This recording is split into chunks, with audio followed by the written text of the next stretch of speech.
Hello and welcome to this week's episode of the Montpelier Happy Hour here on WVEW 107.7 LP Brattleboro, your community radio station. I'm your host, Olga Peters, and this is the show where we talk about how everything in Montpelier shakes out for the rest of us. I want to welcome to this episode regular contributor, Emily Kornheiser, who's one of 3 representatives for the town of Brattleboro. Hello, Emily. Hello, Olga. Good to see you today. It's good to see you too. And I also want to welcome Senator Jeanette White, who is one of our senators from Windham County, as well as Molly Stoner, who is one of our brave teachers who stands in front of a room of 9-year-olds, which we were all talking before the break, terrifies the majority of us. So Molly, thank you for being here today. And we want to update listeners on what has been happening around the pension discussion and efforts to fill the funding gap that exists right now in the state employee and state teacher pension funds.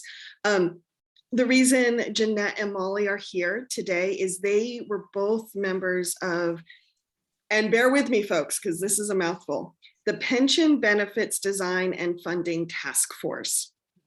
Jeanette was the co-chair. Molly, I believe, was representing the Vermont NEA. So glad you can both be here. I'm just going to give a very quick, broad, kind of lay the groundwork, and then I would love if we could dive in to start updating listeners. But basically, the task force started meeting last July, and I believe you held just under 20 meetings between now and January, and I think it was on January 10th. The task force submitted its final report and recommendations for both the pensions, and just a sampling of recommendations in the report include things like modifying the cost of living adjustment and increasing contributions from the employees and the teachers, appropriating some one-time funding to help raise, kind of catch up on what's been underfunded, allocating some general fund money in future years to help kind of, again, bolster the funds, and then also create a Department of Corrections benefit group too, which I would love to hear more about at some point about why that recommendation is there. So that's just kind of the really broad framework. And so I'd love to hear right now from either Molly or Jeanette, where are we right now? Like, what is really important for people to understand at this moment about this very long, very deep process? If you don't mind, Molly, I'm going to give just a little bit of background about where we are. I think that there always has been a real misunderstanding about the state not paying its fair share. And it is true that there was a time when the state didn't pay its full obligation. That is absolutely true. But since 2007, it has made the required payments and additional amounts. So I think we need to understand that we're talking really here about 4 buckets: the teacher's pension, the teacher's health care, the state employee's pension, and the state employee's health care. So there really are 4 buckets that need to be fed into every single year. One of the real problems was that the healthcare buckets were never pre-funded. So what that meant was that if the healthcare bill, for example, for the teachers for the year 2014 was $2 million, $2 million came out of the general fund. It wasn't funded at all. There were no investments to help with that. Everything had to come from the general fund. Can I back up even further? Yeah. So I just want to make sure our listeners understand that the state sort of carries the responsibility for pensions for state employees and for teachers, because teachers are the sort of school district's responsibility for those is held by the state. And then in addition to sort of the regular pension payments that come as part of that, retired folks also retain health benefits similar to sort of the health benefit on Right. some level, similar to the health benefits that they had while they were employed by either the state or their school districts. And so those are sort of the buckets that Jeanette's talking about. They're the responsibility for paying the regular pension payments for those Vermonters who have served our state, and for the healthcare benefits for Vermonters that have served our state. Right, yeah, thanks. Thanks, it is. And there's some debate here, and we'll continue this debate about how much for teachers should be coming out of the general fund and how much should come out of the education fund itself, but that's an ongoing conversation. So I don't think we should go there. But we have now started pre-funding the healthcare buckets, and we are putting more money into the pension buckets. So I know that sounds pretty stupid to talk about them as buckets, but that is what wasn't happening and what is now happening. And we also have to look at the assumptions that were being made about the demographics. And what we found is that the assumptions that the actuaries were making were inaccurate, because more people were retiring and living longer, which increased the pension payouts and the healthcare payouts. So we needed to adjust both the assumptions, and we needed to, so that's where the increase in contributions and the COLA adjustments help Can I with step back those. one more time? Yeah. One more deep framing. 'Cause I have to say, Molly and I have been so immersed in this for so long that I forget that everybody doesn't know the same things we know. Yeah, we we don't. we So might Molly, wanna were you go- going to jump in? Well, I was just going to say we might want to go a little take our lens out a little further, because I'm hearing some what to me feel a little bit like details around COLA and whatnot, because that's sort of the end of the process and the agreement we came to. But basically, a couple things happened. Like Jeanette said, the state was finding itself in a situation where the projections of money that was going to be owed on the pensions was considerably higher, was going to make the payments annually have to be higher and higher in order to be able to pay off debt and also to keep the fund healthy.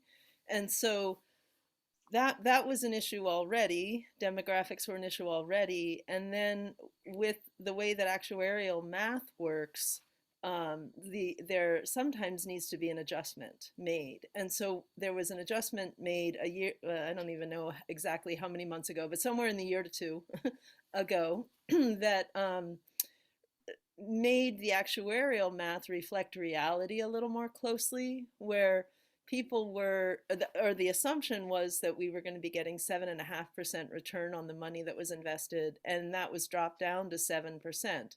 And when you're talking huge dollars, that has a huge effect on the long-term liability, the amount of money that's owed over, I think the window they were looking at was through 2038. And so that meant that the annual payment that the legislature was going to have to come up with was going to rise significantly. And so there were a lot of factors at play. Some was the underfunding that Jeanette had referred to from 1979 to 2007, I think all but 4 years of that.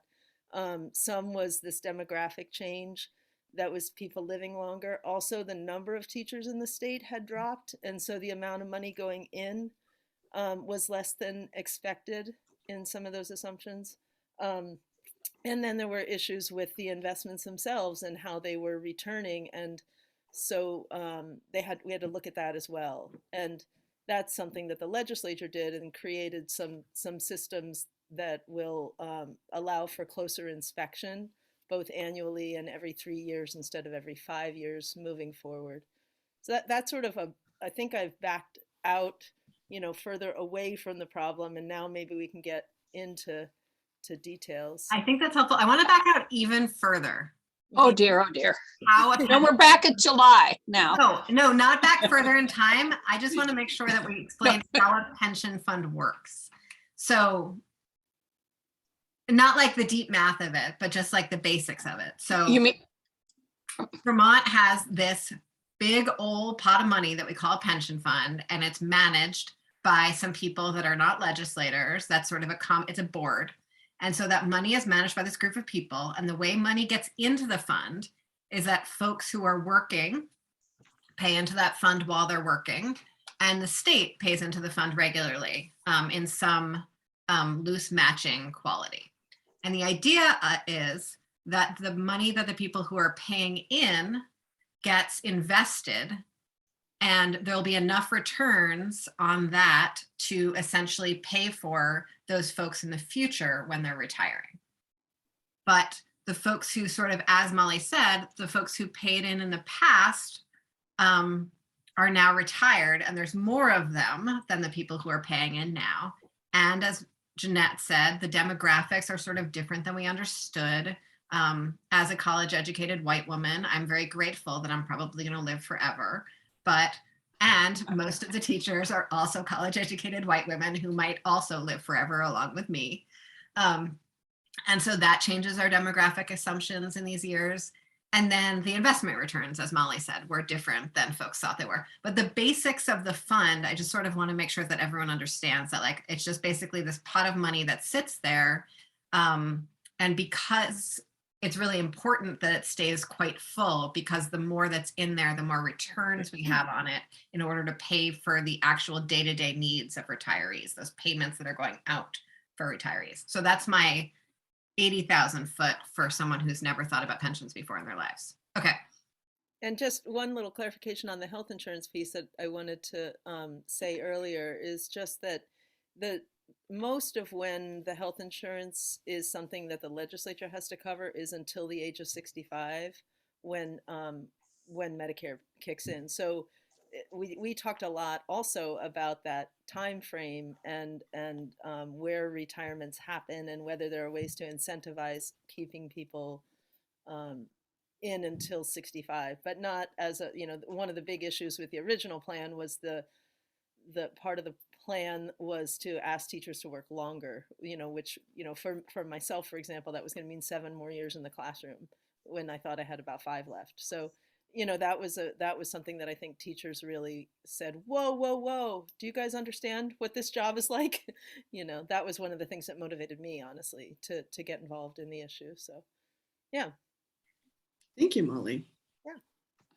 yeah, it was, I will say that the task force, do you want to talk about the task force at all? I think it would be helpful Sure. to understand who was on the task force as a starter. So the task force was set up, and I will say this right up front, that the one of the things that I think we learned, I mean, we always knew, but didn't always pay attention to, is that when you're dealing with issues, you have to have everybody at the table. You have to have everybody who's impacted at the table to have the conversation. So I mean, we all know that, but sometimes I think that's forgotten when we're just trying to get things done. So what happened is that last year in Act, Molly, was it 75? I think, I can't remember numbers, but I think it was 75. Yep. We set up a task force made up of 12 people. So there were 2 senators, 3 House members, 3 NEA representatives, 2 Vermont State Employee representatives, and 1 Vermont Troopers Association. They're part of VSEA, but they have a separate bargaining unit. So that made, and then, so that was 6 and 5, and then 1, the commissioner of the Department of Financial Regulation, who was there representing the administration. So this was a 12-member group. And at the very beginning, one of the doubting Thomases said, you can't have a 12-member group because you need to have a tiebreaker. You need to have an odd numbered group. And I said, no, we do not, because we are not going to have a tie. We are going to have a unanimous vote. That's just the way it's going to happen. Because if we don't have a unanimous vote on this issue, it's dead in the water. So, and we did have a unanimous vote, but that's what the committee was made up of. And Molly, I don't know if you want to talk a little bit about some of the people that we heard from and listened to. It was a lot. Yeah, and I would add too that we also had a non-voting member. The deputy treasurer was Yes. at our meetings and was a really great resource for us, as was the treasurer, who came a lot. So we had a lot of people testifying. One person, in particular, who was there every single meeting and started to feel like a member of the task force, was Chris Roop of the Joint Fiscal Office, and he just provided so many summaries for us, so many charts and graphs, and so much education about how funding in the state works, actually, and funding of the pensions in particular, and the interplay of different funding sources. And then he also helped guide any requests that we had for actuarial math. So we might request that that there be some kind of demographic data, and he could help to pull that out if it existed already in the state, or put it out to actuaries that we were working with for a fee. Part of Act 75 was that we had some funding with actuaries and with legal counsel, so that we could make sure that what we were coming up with was going to work both mathematically and legally. And then we heard from, oh my goodness, we heard from people on the committees that Representative Kornheiser was referring to about the investments. We heard from people within state government about demographics and about just all sorts of different employee issues. We heard from other national organizations about pension issues and how we looked at comparisons with other New England neighbors, or other Northeast neighbors, and across the country, other same size states. I'm sure there's more, Jeanette. I've let a lot of it go downstream because my head is now back full of fractions and multiplication. Well, Probably a good thing, but if I go ahead, Emily. I have a question about that process of listening, which is that my experience watching sort of the formation of the task force was that folks went in with really different understandings of what the problem was that they were trying to solve. And so I'm really curious about what the testimony was that helped you guys come to the same problem, or if you ever came to an understanding of the same problem, or like what. That part is very interesting to me about your process, and I wasn't able to track it closely enough to understand that. I don't know that there was any one testimony that was given. It was hours and hours and hours of people coming in and graphs. And if anybody has really wants to get into the weeds on this, everything is on the task force's website. All the graphs, all the reports, all the testimony that was given to us. So I don't think there was any one thing. I think that it took us, first of all, there was a fair amount of mistrust when we first started. And it took us and kind of all of us not on the same page, like you said, Emily, about where we were and what the problem was that needed to be solved.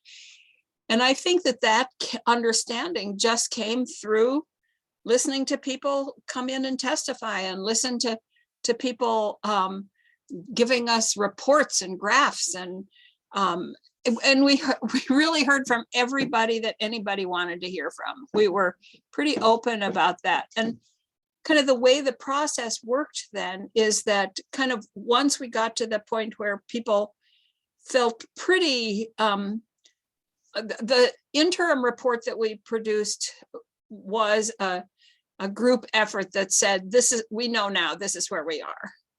So there was that common understanding. And then what happened is that then the details started happening. Well, what if we did this? And each of the three, the representatives from each of the three groups that were affected, the teachers, the state employees, and the troopers, we met kind of in smaller groups, and they came up with ideas. What if we did this and this and this? And then that would be what Molly was referring to. That would be sent to the actuary, and they would come back and say, that's not going to work. You got to look at this, you got to tweak this, you got to tweak. So then they would come up with another set of proposals, send that to the actuary. I think we went through that process 3 times. Am I right, Molly? So that the final was came from the 3rd actuarial reports. Well, it's a little hard to say because there were pieces of different Yeah. ones. Like when the actuarial reports come back, they basically say, if you do this, you'll save this amount of money. And then, so sometimes we tweaked bits of maybe the first or second one. And then there was a piece that came in the end later, much later, that was for the Vermont state employees. But I think also, just to address Emily's question too about the process, I think it took us some time. You know, I remember at one meeting, maybe 3 or 4 meetings in, referring to the old, like, you know, ropes course training that I had done years ago, and saying, you know, when you form a group, there's storming, you know, there's forming, storming, norming, and performing. And we're kind of in the storming phase right now, folks, you know, because we were definitely pushing back on each other. And I think there was some periods where, you know, I can't speak so much for how things happen within state employees' workplaces, but I think that things in the education world are very process oriented and tend to be very collaborative in nature, maybe more so than is effective. I don't know, but and I think some of us, I'll speak for myself anyway, I wanted to see some of that sort of real norming work of, like, how are we going to function in a way that brings all the voices actually to the table. So, you know, we asked for things like forming agendas collectively. So then we made time at the end of every meeting, sometimes earlier in the meeting, to make sure we were addressing the next meeting's agenda setting. And I think that, you know, that might seem like a little thing, but I think it's quite significant, because it basically says every voice matters. And we don't have, like, a leader creating an agenda, but we have, you know, all these people saying, I really want to see X or Y. You know, I think another part of the process is, you know, we went through that storming, people pushed back on each other a little bit, and really developed a lot of respect for each other. And I don't think there was a member around that table at the end who wouldn't say that they highly respected all the other 12 members of the task force, because I think we had all really shown each other our, you know, capacity to listen, capacity to question, capacity to dive in and really, you know, dig around in numbers and questions, and changing our own assumptions also. So part of it was just the people at the table and what they were willing to bring to the task over time. I had another thought that I know. Jeanette, may I toot your horn a little bit? You don't know what I'm going to say, but I'm going to toot your horn a little bit.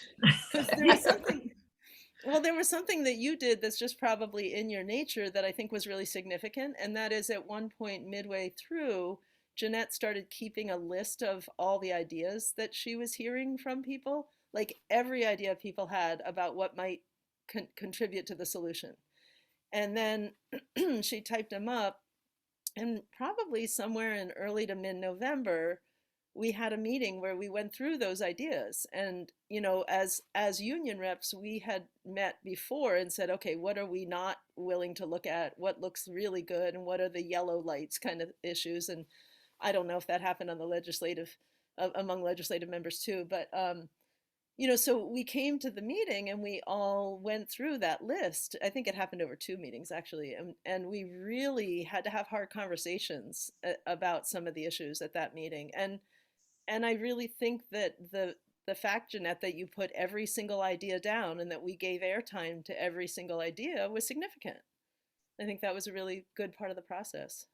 So I'm really So no, I just want to quickly jump in, Emily, and let you know we have like 3 minutes before we have to go to break. So can I just say one just other giving you a thing? time check.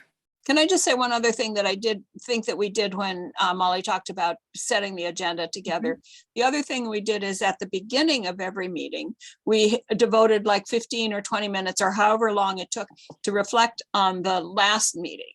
What did we learn? What was outstanding? What was frustrating about it? Where should we have gone that we didn't go? Where did we go that we shouldn't have? And so I think that was very helpful, because then that helped us also then when we were setting the new agenda. So Thank you. that is like absolutely the work world that I have spent much of my career in, is like that kind of deep human process stuff like you described, Molly. And it is so far from how the legislature does most of its work. And so I am so curious, like I want to dive into that maybe more after the break, or just even hear like, Jeanette, was that like, I don't know, do you want all of your task forces to be like that? Like, it's fascinating to me. That's kind of the way our committee works, but Okay. I think it was also something that, I mean, I'll toot educators' horns a little bit. I do think that the education members on the committee brought that a bit. We really pushed and said, you Yeah. know what, we're here. We are here, and this is how we'd like to be recognized as being here. And I think some of the VSEA members, also one in particular, was of a very similar mindset.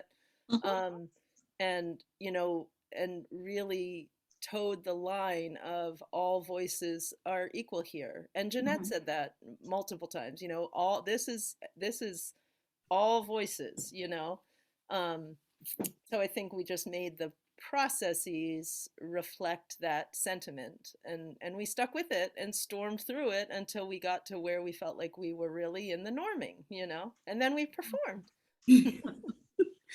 Thank you, Molly Stoner, Jeanette White, Emily Kornheiser. We're going to take a quick break so we can hear from some of our underwriters on WVEW 107.7 LP Brattleboro. So stay tuned. We'll be right back. Welcome back to the second half of the Montpelier Happy Hour here on WVEW 107.7 LP Brattleboro, your community radio station. If you're just joining us, I am your host, Olga Peters, and I am speaking with Representative Emily Kornheiser, Educator Molly Stoner, and Senator Jeanette White from Windham County. We are talking about pensions in the state. And Emily, what do we need to remind people of? Well, the views and opinions expressed here on the Montpelier Happy Hour are those of the host and the guests separately. They are not the views and opinions of the radio station or the TV station or anyone's employers or partners or anyone else they talk to throughout the day, just those of the hosts and the guests. Thank you very much. So let's dive in I'd love to hear what some of the components are in the final report and the recommendations going forward, just so we can kind of let people know what's on the table. Sure. Well, so at a certain point, probably I would say mid-December, it became clear that it was time. Jeanette had talked about how earlier in the process, at one point, we split into groups and started looking at some of the nitty-gritties of our particular groups. And I would say it was probably mid to late December, it became clear that we really needed to do pretty much the rest of the work in our individual groups, because our pensions were structured quite differently. There were a lot of things that were different between the state employees and the teachers, which I could go into, but I don't know that we have time for it, so you can let me know if you want more detail. So we started meeting in smaller groups to sort of iron out the details, and we also met with some representatives who hadn't been on the pension task force but knew more about the funding sources and the budgetary process, and they helped us think through some pieces too. We got back some critical actuarial numbers, and so we were able to start chewing on how much we could be cutting down the ADEC, which is the amount of money that the legislature needs to raise for the pensions in a year. And so, we, again, Chris Roop helped tremendously through this process. And what we came up with is a real balanced approach. And it included, on the teacher side, which I can speak to more specifically, the VSEA side, I'm not sure I have all the details down because I wasn't part of those final negotiations, but on the teacher side, we ended up with 125 million in one-time monies. The Act 75 had put aside 150 million, and the idea was to split that 75 and 75 between the two unions. And then another 50 was found for the teacher side, in part to make up for those years of underfunding. We had had projections drawn up by the treasurer's office about what that underfunding, what portion of the shortfall that underfunding might have come to, and the estimate was between 350 and 400 million. And so, we were asking for more than the 75 to begin to help make up for that. And so it was 125 million in one-time money. There is also a growth period, I think, of 3 years to a point at which there would be 15 million each year in addition to the ADEC to go in, again, to in part make up for some of that underfunding. And then if there's a surplus in any given year, 25% of that surplus would also go into the pension fund. So that's The surplus isn't a surplus in the pension fund. The surplus Okay, is right. if the amount, the revenues exceed the expenses in the state, then if there is a surplus there In the general fund. in the general fund. In the Okay, general thank you. fund. Sorry, did I speak? I might have misspoken there. Sorry about that. No, No it- worries. That 25% would then go into the pension. And then on the teacher side, what we did is teachers were paying either 5% or 6% of our salary annually into the pension fund, depending on when you were hired. And we were working, at least in Vermont NEA had its own internal task force that we got feedback from. The 3 reps got feedback from them along the way. And one of the things that internal task force felt very strongly about was that any contributions would be progressive in nature, because what had ended up happening with the 5 and 6% is that the teachers who had been there longer and were overall making more were paying 5%, and the newer hires who were overall making less were paying 6%. So we actually created something kind of similar to the federal income tax, where we looked at the first $40,000 would be, we would pay 6% on that, and then we'd pay, I think I have the chart somewhere, but it was 6.75 maybe on the next 20,000, et cetera, stepping up to, there were 5 tiers, and that'll be phased in. We had, here's an example of the negotiations. We had originally talked about a 5-year phase in, and we needed to step that back to 3 because it wasn't actuarially getting us where we needed to be. So we said, okay, we can step it back to 3 years. And so we're paying significantly more into it now, where some teachers who were paying 5% will be paying over 7 in a couple years. And that's part of our contribution. The other part of our contribution has to do with COLA, the cost of living increases, where we used to have a 12-month freeze. So after you retired, your COLA would stay the same for 12 months, and then you would start receiving a COLA, or your pension would stay the same, and then you would start receiving COLA. We upped that to 24 months, which results in an actuarial gain for the system. And teachers have always had a 50% of COLA part of our pension, whereas state employees had 100% of COLA. And so that was one of the things we talked about in our negotiations. And what we decided is that we would engage in sort of a risk share, where teachers would remain at 50% of COLA until the health of the fund became 80%. It's been more like 50-51. It's up to 52.7 after last year's strong numbers. But when it gets up to 80, we'll start to increase 7.5% each year until we're also at 100%. So we're taking some hits in COLA in the short run, in terms of not having any COLA for the first 2 years now, and also only receiving a 0 to 4% instead of a 1 to 5%. But then there's potential for that slightly higher percentage of COLA if the health of the fund is strong, and that's what we all want. So, Mhm. and I would say that the state employees plan is very similar.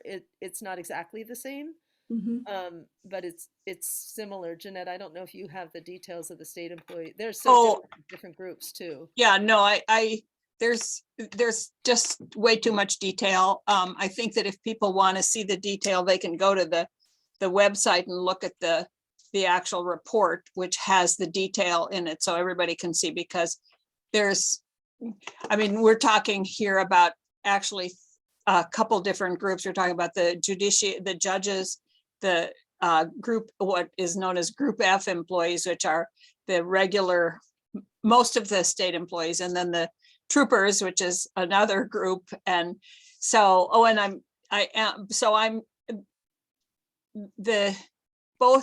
all of them did much of the same things. Adjustments to COLA, adjustments to the employee contributions, changing the amount of time before things kicked in, but they were all pretty similar. So I am going to just mention one thing that you brought up earlier, Olga, was the Group G, because you mentioned that. And what Group G is currently, corrections, frontline corrections people have really, really difficult jobs. And we know that. And it's a pretty dangerous job. And so what we're trying to figure out is, can they have a different group than just the regular state employees that is more similar to what the law enforcement has? That is not, the actuarials are doing it right now and looking at that. So that is not in the final report yet. It will, as soon as they come back with the numbers, we'll look at it and see if it, because it has to be budget neutral. So we'll look at that and see what the original report that came back said, that the employees would have to contribute 30% of their income to the pension, which is a little bit high. So they're looking at some adjustments. But anyway, so that's where Group G is. It isn't anything yet, but it's being looked at. Thank you, Jeanette. I was really excited about that progressive pay-in structure. I think that's something, what I've heard in my limited time in the legislature in having sort of some of these conversations is that teachers and school employees keep on coming back with proposals like this. Like I remember, in healthcare negotiations a few years ago, there was a real emphasis that, people working in the school as aides rather than teachers shouldn't have, should have a progressive deal for accessing their health insurance because they make so much less. And I just really appreciated that sort of attention of the members of the union to sort of like really taking care of your own in a way that was fair and equitable. And that's the kind of really cool creative thinking, I think, that comes when you have the folks who are impacted at the table for those conversations. We do have to remember that many of the people who work in the education system are not covered under the education pension plan. They are part of the municipal pension plan because they're not, if they're not certified teachers, they're covered under a different system. So they aren't impacted by any of the decisions that were made here at all.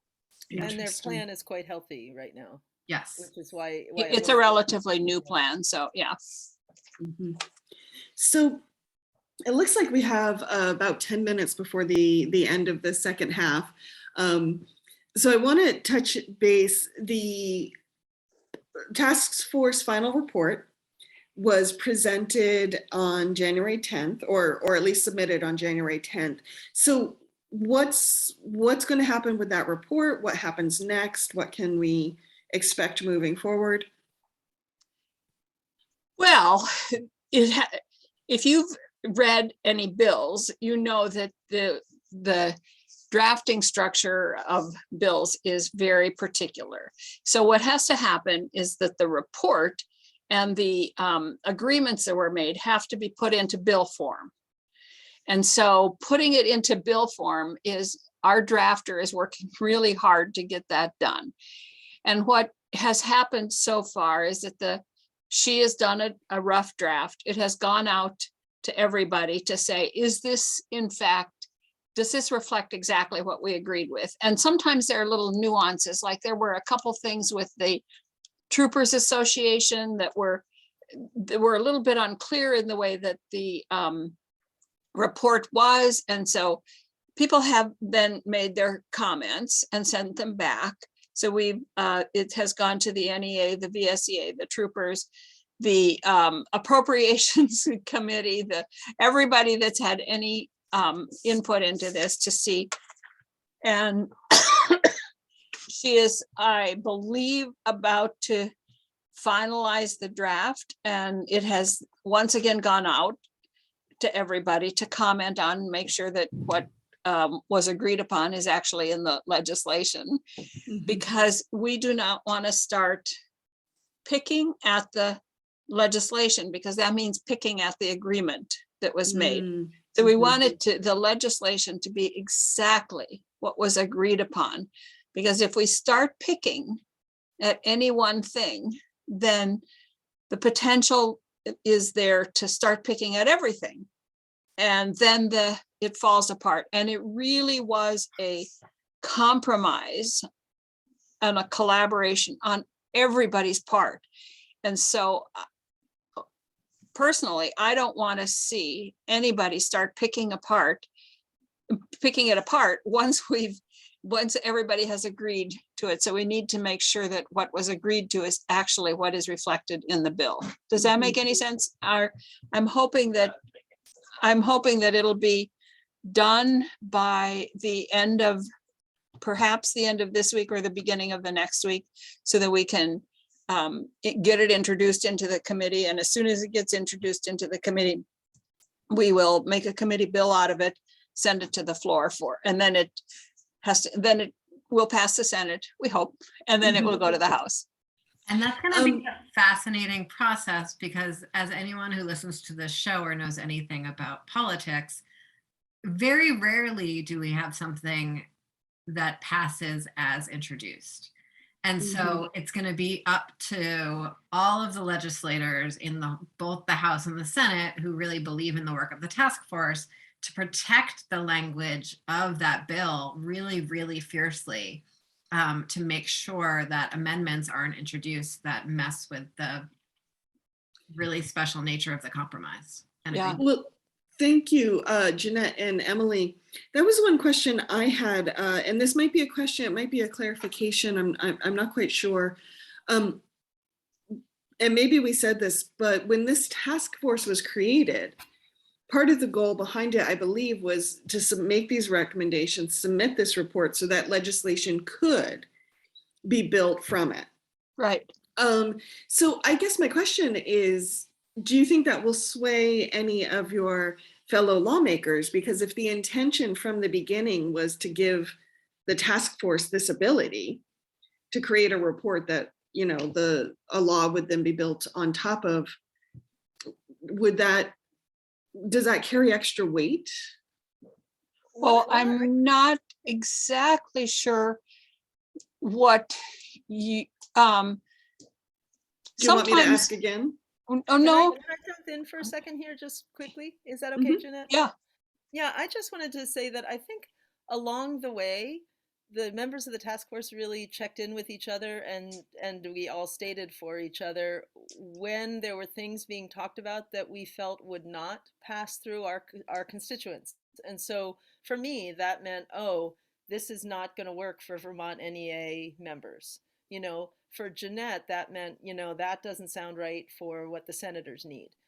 For Sarah Kaplan-Hansis, John Gannon, Peter Fagan, it's like, well, that's not going to work in the House, or that this isn't something that we think the governor would support. And so those conversations happened all along the way. And the goal was that the final report would be something that all members of the task force would be able to support, but also support really strongly enough that they felt like they could bring it in full integrity to their constituency. And I think we did that. I don't know inner workings of Montpelier nearly as well as probably all three of you, but but you know, we really did a lot of hard work along the way, and people had conversations with key players within their own groups the whole way along the way. Do you think that's a fair And statement? I understand. That wasn't quite my question.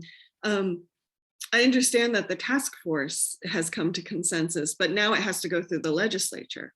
Well, and so I think what Molly was saying about the task force's consensus is that each of the legislative members of the task force were sort of speaking for their whole body. And hypothetically, we're constructing things that could pass the whole body. That doesn't mean it's going to be easy to keep people's little fingers off of it, because everyone thinks they can do better than this group that worked for 6 months, because you need to have a certain level of ego to be a legislator. We've talked about that before. And so it's going to be, it's going to take a lot of really strong leadership and a lot of really strong respect of legislators for the work of the task force to be like, I'm not going to try to amend this by adding a new revenue source. I'm not going to try to amend this by, cutting this little piece because the teacher that's my next door neighbor told me they would prefer it this way. Or it's going to take a pretty profound degree of self-control on the part of House and Senate members to say this is as good as this can be today and to pass it through. And I think a lot of that's going to sit with the respect that we have for the folks who sat at the table. And Molly is right. We haven't been ignoring all those people out there. I am sure that John and Sarah Copeland Hanses have been talking to their House members, and we certainly have been talking to our Senate members. And so we have 5 members on the Government Operations Committee. Only one was on the task force, but we have 5, and that's going to pass. So it'll pass out of our committee. Then there are 7 members on the Appropriations Committee, and they've already been taking testimony on what the state appropriations are going to be. So you have now hopefully 12 people who are strongly supportive of this bill. And we just need to make sure that, as Emily said, we can keep people's little fingers out of it. Well, and it's an interesting thing process-wise, just to bring it back to the process question, if there's something that is so completely different, I'm of the mind to state that right up front, and and to say, hey, here's something coming down the pike that's really, really different. And we want to take a moment to think about how what we will do and what we won't do if we're trying to maintain the integrity of this bill exactly as it's written, exactly as the 13-member task force presented it. I don't know. That's what I do with my 4th graders anyway. Yeah, you always start right off with, this is what's going to happen next, Mm-hmm. I think that we could learn a lot as legislators by spending more time thinking about what works for an elementary school classroom, Molly. So thank you for adding that. They're probably much more disciplined. Well, they also are, they do have a certain amount of willingness to listen to an adult in charge as well. Not as much as they did 30 years ago at the beginning of my career. Well, on that note, we are just about out of time, unfortunately. Molly Stoner, Jeanette White, really wonderful to have you on the show today. Hey, Emily, if folks want to find out more information, where can they find that? So folks can find me at emilykornheiser.org, where you'll find links to my email, social media accounts, weekly office hours, newsletter, all those things. And we will link to the Pension Task Force report and web page, landing page in the show notes if folks want to dive into the details there. Great. Thank you so much for having us. Really thank you. Yes, this has been the Montpelier Happy Hour on WVEW 107.7 LP Brattleboro, your community radio station, and we will see you all next week.